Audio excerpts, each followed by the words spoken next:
नमस्कार दोस्तों, study with पवन प्रदीप में आप सब लोगों का स्वागत है। चर्चा की जाएगी कक्षा 9 समकालीन भारत का पाठ नंबर 5 है। पाठ का नाम जैसे कि आप लोग देख पा रहे होंगे, प्राकृतिक वनस्पति तथा वन्य प्राणी।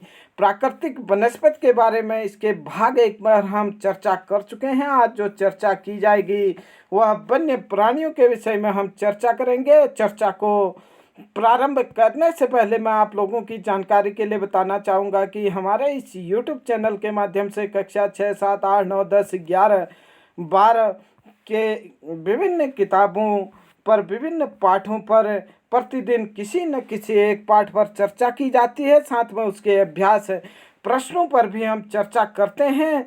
आप हमारे इस प्ले लिस्ट में आकर के देख सकते हैं और प्रतियोगी परीक्षाओं में भाग लेने वाले छात्रों के लिए भी तमाम प्रश्न यहाँ से पूछे जाते हैं और पूछे जाते रहेंगे। आइए चर्चा शुरू करते हैं। वन्य प्राणी वनस्पति की भांति ही भारत में विभिन्न प्रकार की प्राणी संपत्ति में भी धनी है। यहाँ जीवों के लगभग 90,000 प्रजातियाँ मिलती हैं। देश में लगभग 2,000 से भी अधिक क्या हैं स्तनधारी 2,000 से अधिक पक्षियों की प्रजातियां पाई जाती हैं। यह कुल विश्व के 13% है। आप लोगों से अगर प्रश्न पूछा जाए कि भारत में लगभग कितने पक्षियां पाई जाती हैं, विश्व का 13%, और यहाँ मछलियों की 2,546 प्रजातियां पाई जाती हैं जो विश्व के लगभग 12% है। काफ़ी इम्पोर्टेंट चीज़ें हैं, ये आप लोग नोट करते हुए चलेंगे। भारत विश्व में 5 से 8% तक उभयचरी सरीसृप तथा स्तनधारी जानवर भी भारत में पाए जाते हैं। ये चर्चा हमारी 2022-23 शिक्षा सत्र पर की जा रही है। स्तनधारी जानवरों में अगर हम देखें तो सबसे अधिक महत्वपूर्ण हाथी है और ये असम है, कर्नाटक है, केरल है। केरल के उष्ण तथा आर्द्र वनों में पाए जाते हैं। एक सींग वाले गैंडे अन्य जानवर हैं जो पश्चिम बंगाल और असम के दलदली क्षेत्रों में पाए जाते हैं। असम के कांजीरंगा नेशनल पार्क में विशेष तौर पर पाए जाते हैं। कच्छ के रण तथा थार मरुस्थल में जंगली गधे तथा ऊंट पाए जाते हैं। कच्छ के रण में अगर कहें तो जंगली गधे पाए जाते हैं और थार मरुस्थल में ऊंट जो रेगिस्तान का जहाज कहलाता है।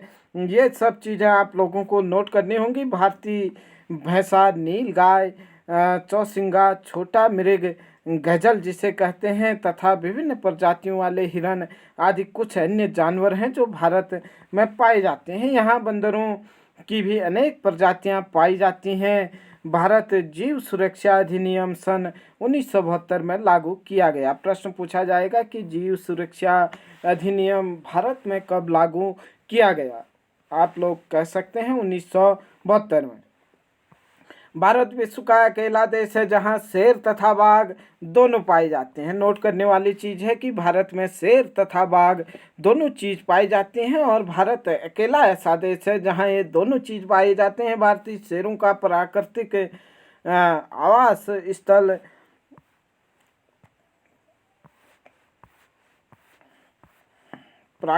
आवास स्थल गुजरात में गिरी जंगल है, जबकि बाघ मध्य प्रदेश तथा झारखंड के वनों में, पश्चिम बंगाल के सुंदरवन तथा हिमालयी क्षेत्रों में भी पाए जाते हैं। बिल्ली जाति के सदस्यों में तेंदुआ भी है। यह शिकारी जानवरों में मुख्य है।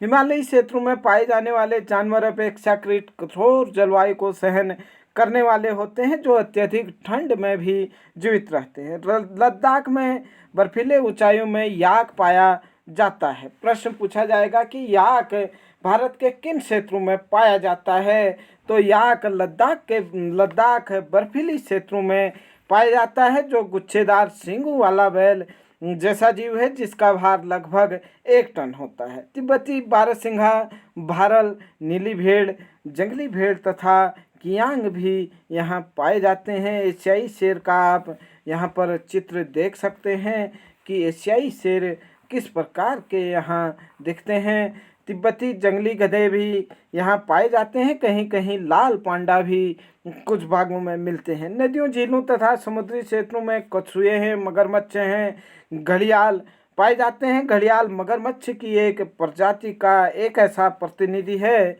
जो विश्व में केवल भारत में पाया जाता है। प्रश्न पूछा जा सकता है कि घड़ियाल विश्व में कहाँ पाया जाता है? भारत में पाया जाता है, जो मगरमच्छ की एक प्रजाति वाला प्राणी है। भारत में अनेक रंग बिरंगे पक्षी पाए जाते हैं। मोर, बतख, तोता, मैना, सारस, कबूतर आदि कुछ पक्षी प्रजातियां हैं जो देश के वनों तथा क्षेत्रों में रहती हैं। हमने अपनी फसलें जैव विविध पर्यावरण से चुनी हैं या नहीं? खाने योग्य पौधों के नीचे से हमने बहुत से औषधि पादपों का प्रयोग कर उनका चुनाव किया है। मतलब हमने कुछ पौधों को तो खाने योग्य समझा, उन्हें खाने में प्रयोग करते हैं। कुछ पौधे जो दवाइयों के रूप में, औषधि के रूप में प्रयोग किए जाते हैं। और दूध देने वाले पशु भी प्रकृति द्वारा दिए गए बहुत सारे जानवरों से भी चुना है। हमने जो प्रकृति ने अनेक जानवर दिए हैं उसमें से जो दूध, मांस, अंडा देते हैं उन जानवरों को पालने का कार्य किया है। और जानवर हमें बोझ ढोने के लिए भी उपयोगी होते हैं। कृषि कार्य तथा यातायात के संसाधन के रूप में भी मदद करते हैं। जानवरों से हम मांस है और साथ ही साथ मांस के साथ अंडे भी प्राप्त होते हैं। मछली से पौष्टिक आहार मिलता है। बहुत से कीड़े मकोड़े फसलों, फलों और वृक्षों के परागण में क्या करते हैं? मदद करते हैं और हानिकारक कीड़ों पर जैविक नियंत्रण रखते हैं। प्रत्येक प्रजाति का पारिस्थितिकी तंत्र में योगदान है, अतः उनका संरक्षण अनिवार्य है। जैसा पहले बताया गया है कि मनुष्यों द्वारा पादपों और जीवों के अत्यधिक उपयोग के कारण पारिस्थितिकी तंत्र असंतुलित हो गया है। लगभग 1300 पादप प्रजातियां संकट में हैं, जबकि 20 प्रजातियां विनिष्ट हो चुकी हैं। काफ़ी वन्य जीवन प्रजातियां भी संकट में हैं और कुछ विनिष्ट हो चुकी हैं, विलुप्त हो चुकी हैं। पारिस्थितिकी तंत्र के असंतुलन का मुख्य कारण लालची व्यापारियों का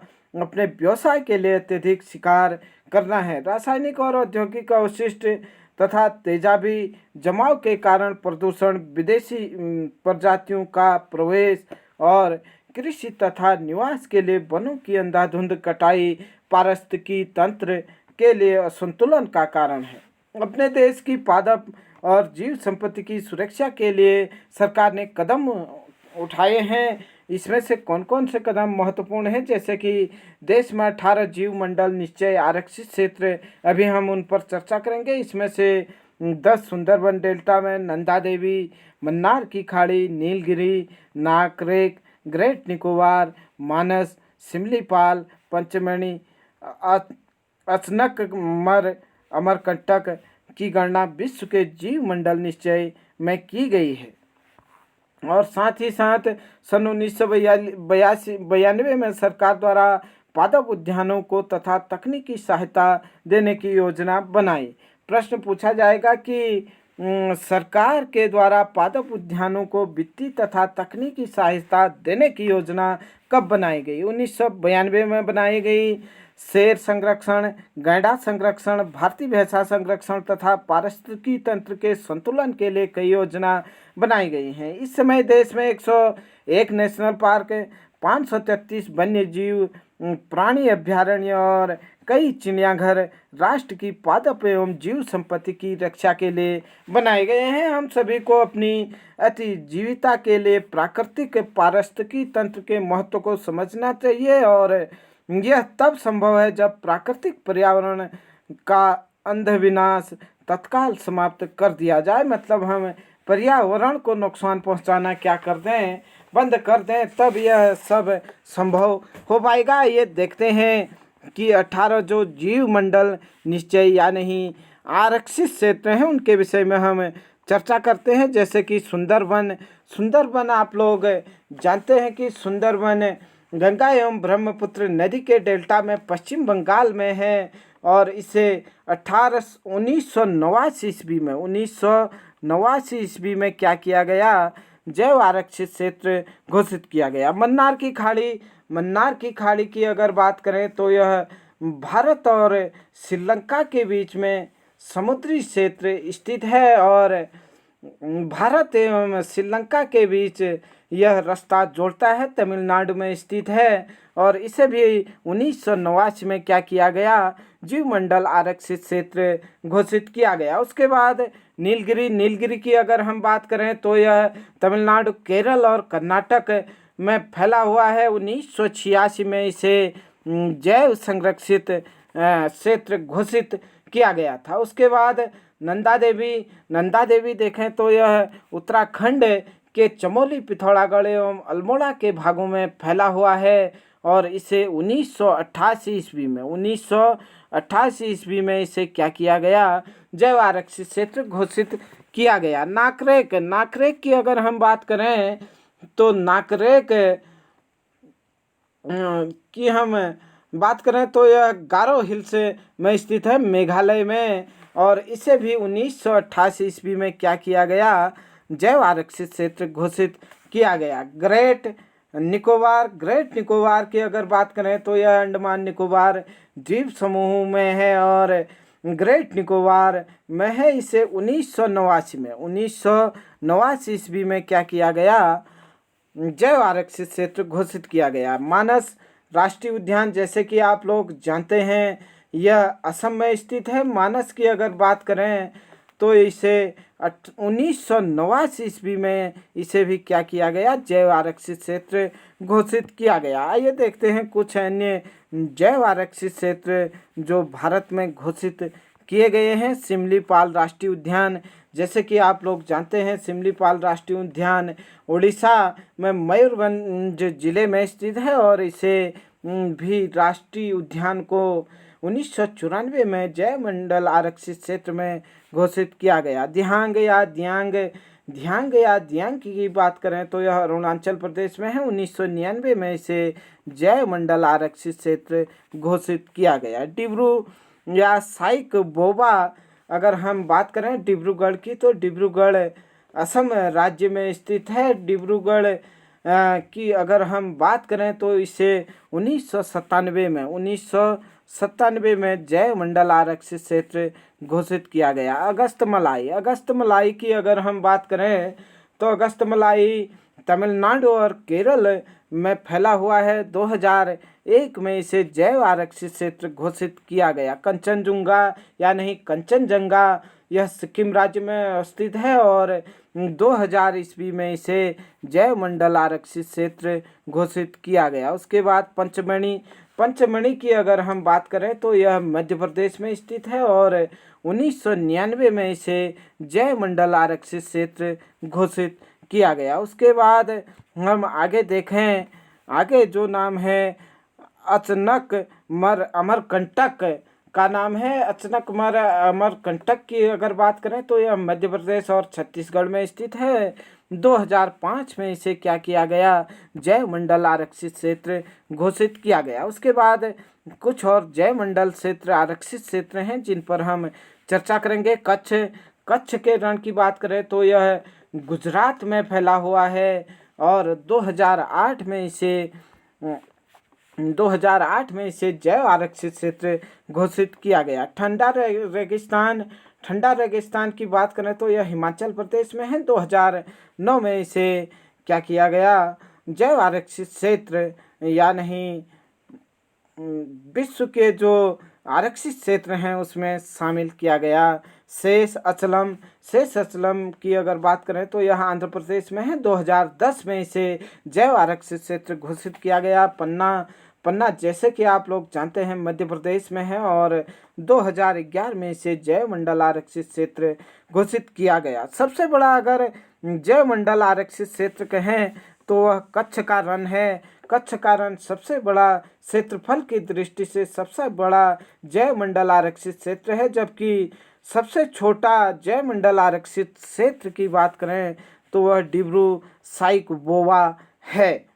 आइए चर्चा को आगे बढ़ाते हैं और देखें कि जो मानचित्र के माध्यम से यहाँ पर समझाने का प्रयास किया गया था कि यहाँ अनेक वन्यजीव अभ्यारण्य हैं, साथ ही साथ नेशनल पार्क हैं और पक्षी अभ्यारण्य हैं, उन पर हम चर्चा करेंगे। सबसे पहले हम राष्ट्रीय उद्यान जो हैं उन पर हम चर्चा करेंगे। जैसे कि आप लोगों को दिखाई दे रहा है, यहाँ पर सबसे ऊपर भारत के उत्तरी क्षेत्र कश्मीर में दाचीग्राम राष्ट्रीय उद्यान है। साथ ही साथ यहाँ पर काजीनाग और सिटी फॉरेस्ट सलीम अली राष्ट्रीय उद्यान भी है। इसके ऊपर अगर हम लद्दाख में बात करें तो लद्दाख में भी हेमिस राष्ट्रीय उद्यान है। आगे अगर हम बढ़ें तो उत्तराखंड में कुल मिलाकर के 6 राष्ट्रीय उद्यान है, जिसमें Jim Corbett, Rajaji national park, Gangotri राष्ट्रीय उद्यान, गोविंद राष्ट्रीय उद्यान और फूलों की घाटी एवं नंदा देवी राष्ट्रीय उद्यान सम्मिलित है। उसके बाद दुधवा राष्ट्रीय उद्यान की अगर हम बात करें तो दुधवा राष्ट्रीय उद्यान यह उत्तर प्रदेश में स्थित है और साथ ही साथ मानस एवं कांचीरंगा राष्ट्रीय उद्यान असम राज्य में स्थित है। उसके बाद राजगीर राष्ट्रीय उद्यान की बात करें तो यह बिहार में स्थित है। सिमलीपाल राष्ट्रीय उद्यान उड़ीसा में स्थित है। जैसे कि आप लोग जानते हैं, सिमलीपाल के साथ भितरकनिका राष्ट्रीय उद्यान भी उड़ीसा में है। उसके बाद हम देखें बांदीपुर राष्ट्रीय उद्यान। बांदीपुर राष्ट्रीय उद्यान कर्नाटक में स्थित है और साथ ही साथ अगर आप देखेंगे तो संजय गांधी राष्ट्रीय उद्यान, संजय गांधी राष्ट्रीय उद्यान बोरीवली महाराष्ट्र में स्थित है और गिर राष्ट्रीय उद्यान गुजरात में स्थित है। उसके बाद कुछ राजस्थान के जो राष्ट्रीय उद्यान है, केवलादेव घाना राष्ट्रीय उद्यान और रणथंभौर राष्ट्रीय उद्यान कहाँ पर है? यह राजस्थान में है। शिवपुरी राष्ट्रीय उद्यान की अगर हम बात करें तो यह आपके मध्य प्रदेश में स्थित है। उसके बाद अगर हम देखें तो कुछ प्रमुख यहाँ पर राष्ट्रीय उद्यानों के साथ साथ आप लोगों को यहाँ पर पक्षी अभ्यारण्य और वन्य प्राणी अभ्यारण्य दिए गए हैं। जैसे कि आप लोग यहाँ पर देख सकते हैं, सरिस्का वन्य प्राणी अभ्यारण्य, चंद्रप्रभा वन्य प्राणी अभ्यारण्य, चंद्रिका और दमपारा वन्य प्राणी अभ्यारण्य, अटू नगरम वन्य प्राणी अभ्यारण्य, पोचेरम वन्य प्राणी अभ्यारण्य, कवाल वन्य प्राणी अभ्यारण्य और साथ ही साथ सरिस्का वन्य अभ्यारण्य। इस तरीके से कक्षा 9 का पार्ट नंबर 5 पर हमने चर्चा की। जल्द ही मिलते हैं इसके अभ्यास प्रश्नों के साथ। अगर आपको यह चर्चा अच्छी लगी तो अपने अधिक से अधिक मित्रों के साथ शेयर करना ना भूलें। मिलते हैं जल्द ही। जय हिंद, जय भारत।